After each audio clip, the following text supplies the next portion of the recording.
For thousands of years, Egypt has been known as a place of colossal structures, strange rituals, and technologies so advanced that they continue to astonish. In fact, to this day, there are scores of things in this place that we cannot even begin to explain. Imagine if the real history of Egypt cannot be found written on the walls of its tombs and temples, but on an alien planet far, far away. What if ancient Egypt was the center for alien activity on the Earth? In November 2017, news was breaking around the world announced the discovery of what could be an enormous chamber within the Great Pyramid of Giza. If it can be verified, it would be the first major find inside the pyramid since the 1800s and a possible game changer in understanding both the pyramid and the civilization who built it. The discovery of the void is sensational because it opens up the whole discussion to more questions and to new answers. The void is so massive that the Statue of Liberty would fit inside easily from head to toe and still have room to move around. Isn't that incredible? Every single block in the Great Pyramid is bigger than a car, and there are over 2 million of them. Oftentimes, we throw around the words awesome or monumental, and we don't really think about these words. But when you stand in front of the Great Pyramid, the word awesome is, in fact, an understatement of the grand size and scale. Built from more than 2 million limestone blocks, each weighing thousands of pounds, the pyramid is aligned perfectly to the cardinal points of the compass, north, south, east, and west, suggesting that its builders possessed extraordinary geographical knowledge. According to mainstream Egyptologists, the Great Pyramid was built by the pharaoh Khufu, who reigned from 2589 to 2566 BC during the 4th dynasty of the Old Kingdom. But this notion is hotly contested and is based entirely on a single and very controversial discovery. In 1837, British explorer Richard Howard Weiss claimed to have found the name of Khufu graffitied onto a stone roof of a chamber inside the pyramid. However, it was later discovered that Weiss had written in his private journal that he found nothing in the chamber that looked like hieroglyphics. Some modern researchers suspect it may have been a forgery by Weiss's team to ensure that his expensive expedition was considered a rousing success. One of the problems with Egyptology is that it is something that started in the late 1800s, and a lot of it is sort of solidified within the university system, drilling untested foundation knowledge into young aspiring explorers and researchers in a technique of brainwashing to spread falseness to the masses. And it worked in a restricted world until we realized that something was not adding up, and in fact, a cover-up of fantastic proportions has been in place for ages. Egyptologists, archaeologists, and geologists are discovering new things about Egypt all the time that completely shakes the foundations of what they thought they knew about the place. We're even finding there are structures much older than what the mainstream Egyptians would say. And the fact is, the Great Pyramid was likely built long before the reign of Khufu. There are many who believe the colossal structure is probably more than 10,000 years old and date back to a period predating that of the Great Flood. The main reason this pyramid is the most magnificent of all of them is not because it is huge, but because it is the biggest of them all, the oldest of them all, which means they got this thing built to perfection at the first attempt without any mistakes. This suggests the builders knew exactly what they were doing based on previous experience. But how can this be if this was the first pyramid constructed on the good earth? Wait till you hear this. Is it possible that whatever lies within the newly discovered void in the Great Pyramid will reveal not only incredible truths about ancient Egypt, but about the history of humankind? Could there be clues that reveal that Egypt was once home to an extraterrestrial civilization? The news of a possible fourth chamber within the Great Pyramid has become a source of great controversy inside the archaeological community. They have long held the belief that pyramids were essentially built as burial vaults, each possessing no more than 3 chambers. Archaeologists and Egyptologists claim that they were tombs for the pharaohs, and yet no Egyptian pharaoh was ever found in a pyramid in Egypt. We have found the mummies of many Egyptian pharaohs, but they're found in the vaults deep underground at the Valley of the Kings in Luxor, hundreds of miles away from the pyramids. The pyramids have no real explanation of what their purpose was. According to what are referred to as the pyramid text, a collection of ancient religious texts that were carved on the walls and sarcophagi of the pyramids at Saqqara more than 4,000 years ago. The god Osiris and his wife Isis came to Earth from the constellation of stars known as Orion's Belt, and it is from them that all human life originates. Osiris was the central god of the Egyptian belief system, and he was a god of fertility and a god of the earth. And he died and was reborn in his son Horus. So you have the cycle of death and rebirth, and this is part of the Book of the Dead. So the pharaoh, the king, would die and be resurrected. According to the story, Osiris had an iron throne that was coveted by many who sought to possess its awesome powers. One of these was Osiris's brother, Seth, who murdered Osiris in an effort to obtain the throne. Throughout ancient Egypt, in the temples, we see depictions of the gods on their thrones. These thrones are feathered because they are ascension vehicles. They are vehicles that take them to the stars and back. Could it be very possible that the throne is in the void? When we found this pyramid, there was no mummy, there were no treasures, no nothing. No hieroglyphs, nothing. What if all this that we're looking at is a decoy? Because the walls inside the Great Pyramid contain no hieroglyphs, and there is no evidence that the colossal structure was ever used as a tomb or temple, there has been increasing speculation to its original purpose. One theory held by numerous scientists and archaeoengineers is that the pyramid and others like it may have been built as one and an enormous network of power plants. Christopher Dunn's theories indicate that some of these pyramids had chemicals mixed in them. And in fact, studies of his working devices have shown that this probably would work. According to Christopher Dunn, the pyramids were actually geomechanical devices. In other words, they were attached to the earth. They were tuned to vibrate with the frequencies of the earth, and they converted the energies of the earth into electromagnetic energy. The best example of this is in the Great Pyramid. It's probably the most precise structure on the planet. According to Christopher Dunn's theory, the process of generating energy began with drawing water from the nearby Nile River to the base of the Great Pyramid. Right in front of the door of the entrance door of the Great Pyramid, there used to be a wall shaft, which was documented in 1857. And so the water would just feed down into a moat around the Great Pyramid and then go down the entrance shaft down under the ground. The water was used in the subterranean chamber. It is a water pump. The water was used to cause a compression wave and cause the pyramid to resonate. So in the Queen's chamber, two chemicals were introduced: hydrated zinc through the northern shaft and a dilute hydrochloric acid through the southern shaft. This vessel represents the Queen's chamber. When you bring these two liquids together, a chemical reaction occurs, and a product of that chemical reaction is hydrogen. The hydrogen vapor then escapes through the chimney, and there you have the reaction. Adding credibility to Chris Dunn's remarkable theory is the fact that the traces of both zinc and hydrochloric acid have recently been found in the shafts leading to the so-called Queen's Chamber. But if the pyramid was really designed as a gigantic power plant, how was the power applied? Could the Great Pyramid of Giza have been designed as part of an enormous network of ancient power plants, not 4,000 years ago, but much, much earlier, and by a civilization with incredibly advanced knowledge? For centuries, the Great Sphinx had appeared only as a giant head, peering out from a mound of deep desert sand. Only after years of excavation was the enormity of the structure once again revealed to the world. According to mainstream archaeologists, the Sphinx dates back to approximately 2500 BC during the reign of the pharaoh Khafra.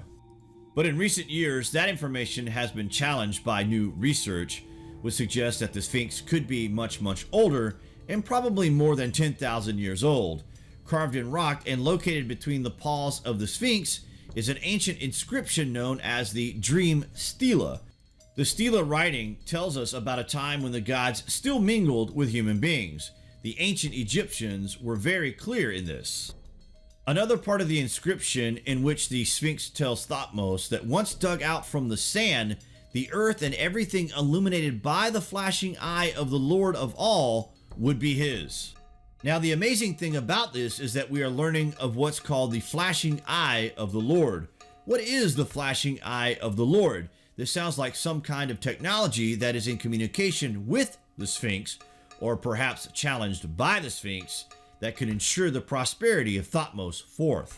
The Sphinx is credited with ensuring the prosperity of Thutmose's dynastic family that would later include the pharaoh Akhenaten. During his reign, Akhenaten decreed that Egypt would no longer worship a number of gods, but just the one god Aten, who was depicted as a golden disc in the sky. Akhenaten was said to become enthralled with the sun disk and this eye of the Lord.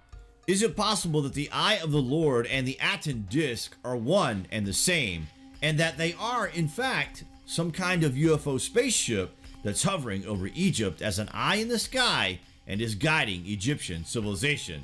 There's literally no technology out there, not even carbon dating, that can actually tell us how old exactly the Sphinx is. Mainstream Egyptology and mainstream archaeology claim that the Sphinx was sculpted the same time the second pyramid was, but this is all guesswork. All the knowledge we have is still a guess. We're off by tens of thousands of years. A couple of Egyptologists in the early 20th century saw that there were weathering patterns on the Sphinx that seemed not to fit the weathering patterns of other structures of the Giza Plateau. This means there is incredible discrepancies between what we see on the Sphinx and other structures on the Giza Plateau. If the Sphinx was built in 2500 BC, there would not be the amount of water erosion on the Sphinx that we can see. So either the climate of Egypt was drastically different than what we think of it in 2500 BC, or the Sphinx is at least 10,000 or 12,000 years old. The head of the Sphinx seems to be a bit too small for the actual body, and so it has been speculated that the head of the Sphinx was actually something else originally, and then was recarved to be the head that it is today. Some archaeologists do think the original head of the Sphinx was the jackal head of Anubis, one of the most ancient of the Egyptian gods, dating back to the time of Isis and Osiris. But if this is true, why was the colossal statue changed, and when? Perhaps the answer lies, like most of Egypt's secrets, buried deep beneath the desert sands in an area located approximately 300 feet north of the Sphinx. Relatively unexplored, it is an area where some archaeologists and researchers believe lies yet another Sphinx, still deeply buried, and still bearing the head of the god Anubis. If the ancient Egyptians didn't build the Sphinx, who did and why?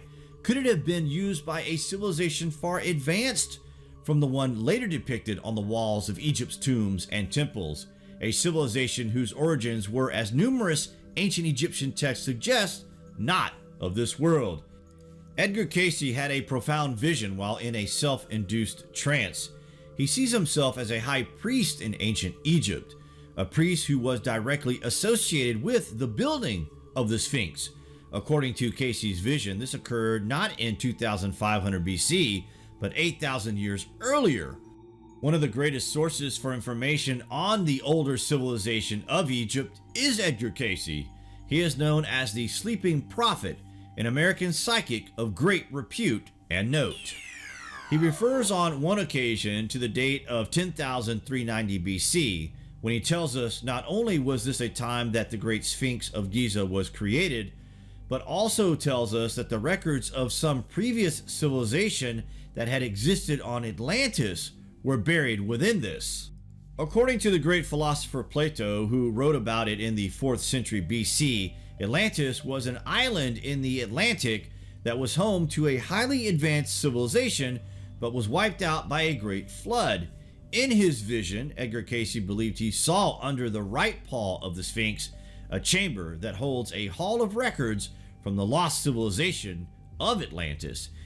He said there was a repository of high-tech devices and machines that had been left there for thousands of years for people to discover during our time period on Earth, our civilization, that we would discover these ancient high-tech artifacts in chambers beneath the Sphinx.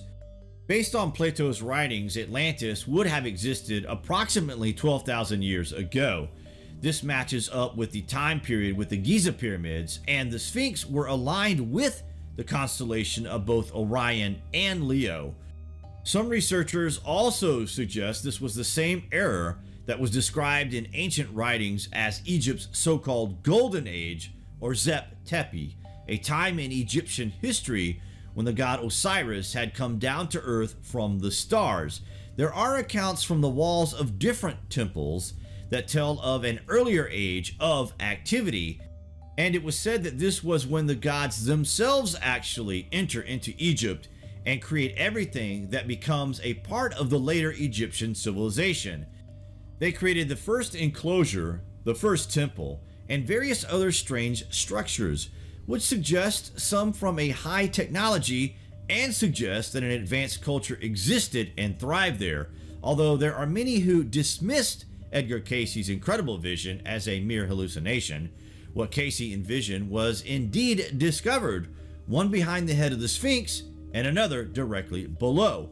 But mainstream Egyptologists continue to insist these tunnels were made long after the Sphinx was constructed. The ancient necropolis, located 15 miles south of the Giza Plateau, is home to what mainstream archaeologists suggest is the first pyramid ever built in Egypt, the Step Pyramid of King Djoser. The Step Pyramid of Saqqara is known as the Stairway to Heaven. The complex is vast, about 40 acres, and entirely walled in. There's a 30-foot wall with 13 false doors. You only get in if you know where the right door is. Curiously, the only reason why the pyramid is believed to have been built as a tomb for King Djoser is that the statues of the monarch were found inside the pyramid. Like all other pyramids, there was no credible evidence that a body was ever entombed there. This was all made of mud brick, just similar to that era. The leap between this and then the Great Pyramid of Giza is sensational.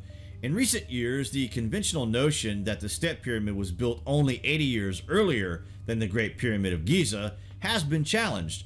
They believe that the likelihood that Egyptians went from building a 200-foot tall step pyramid out of mud bricks to building a monumental marvel like the Great Pyramid in only 80 years to be a virtual absurdity.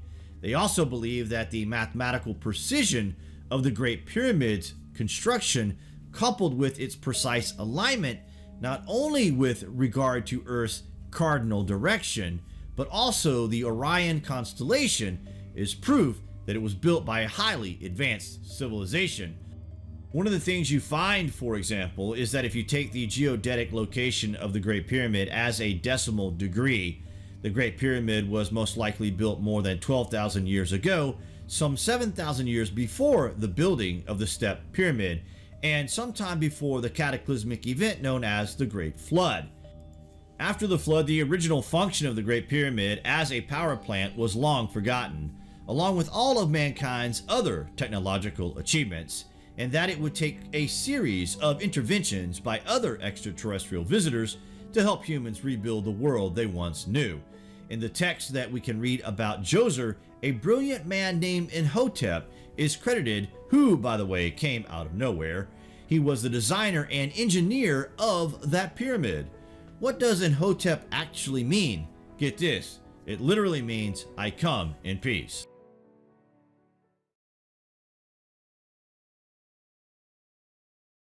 He showed up into the life of the king out of nowhere and then ascended into position so quickly, which is more than enough to raise an eyebrow or two, especially by ancient Egyptian standards. In Egyptian history, you can normally trace every position back to their parents, but Imhotep does not seem to have any family history. There is no trace of this mysterious man. Apparently just a common person, but a brilliant thinker who grew to great influence during the time of the pharaohs that he served, and then became virtually immortalized for all time. That is pretty significant. It is as if he became a cult figure during this time period, but why? Some have suspected that he was Joseph from the Bible, because Joseph is described as an advisor to a pharaoh in about the same period of time. Imhotep rose to the incredible status as the wizard to the pharaoh.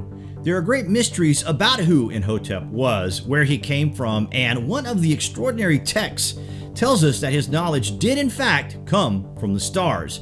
In ancient Egyptian history, Imhotep spoke like a true ancient Egyptian, and everything he has came from the gods. It is said he was buried in the necropolis of Saqqara, but his tomb is yet to be found. But this necropolis and the surrounding desert is simply enormous. If this tomb is to be discovered, then it will be no doubt the discovery of the century, but will it provide further evidence that ancient Egyptian legends of gods descending to Earth from the constellation of Orion are based on fact? Egyptian historian al-Magrizi has begun work on a series of writings that propose that the history of the Giza Plateau dates back much further than what is accepted by most people of today. He has concluded that the Great Pyramid and the Sphinx were not constructed in 2500 BC, but thousands of years earlier by a king named Saurid, and they say Saurid is the same which the Hebrews call Enoch. Now, Arabian notation says Enoch plus Methuselah constructed the Great Pyramid. The same Enoch who was written about in one of the so-called lost chapters of the Bible, who supposedly was taken up to heaven by angels called watchers in order for him to observe the human race. Could he really have been the same person who was responsible for the building of the Great Pyramid more than 12,000 years ago? The Book of Enoch is a text that is believed to have been written by the Essenes, Jewish mystics, sometime between the 3rd and 2nd century BC. In the story, they tell how one of the watcher angels, the archangel Michael, came to earth and took Enoch into the heavenly realms, to the throne of God, where Enoch is educated by the angels and given an opportunity to return to earth to share the accumulated knowledge that he received. It's very similar to what we see in the pyramid text, where the pharaoh is taken into the stellar realms, where his body becomes like lightning, where the doors of heaven are opened, and where a human then can be educated by the gods. According to the Book of Enoch, the Watchers were sent by God in order to help mankind on earth. But after a number of these Watchers had sex with human women and produced children in the form of giant mutants known as the Nephilim, God caused a great flood that was intended to destroy them, along with all those who disobeyed his will.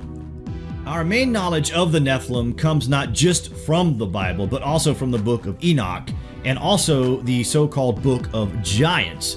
The Book of Giants says that they were destroyed in a cataclysm that not only involved a deluge, but also fire that came out of the sky. And we can connect this story with what we call the Younger Dryas Comet impact event that took place around 10,800 BC, that is known to have had a massive effect upon the northern hemisphere at this time. If the foundations of ancient biblical and Egyptian texts are not based on mere imagination, but on actual historical events, then it serves to strengthen their contention that the roots of ancient Egypt stretch back far earlier than currently believed by mainstream scholars and archaeologists. While on an expedition to recover ancient manuscripts for the Louvre Museum in Paris, French archaeologist Auguste Mariette spots a strange object sticking out of the sand. Intrigued, Mariette has the sand cleared away and finds large rocks blocking what looks to be the entrance to an underground chamber.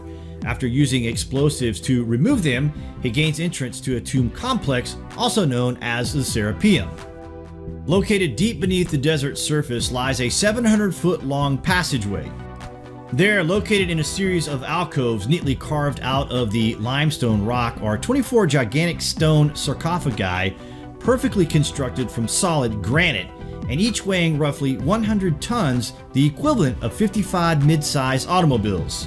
The boxes themselves are 80 tons, and then the lids are estimated to be 25 tons. One of the most mysterious things about this place is really how they managed to bring these heavy structures all the way down when breathing is intense today with the aid of pumped airflow. Each sarcophagus measures 13 feet, 7.5 feet wide, and over 10 feet tall.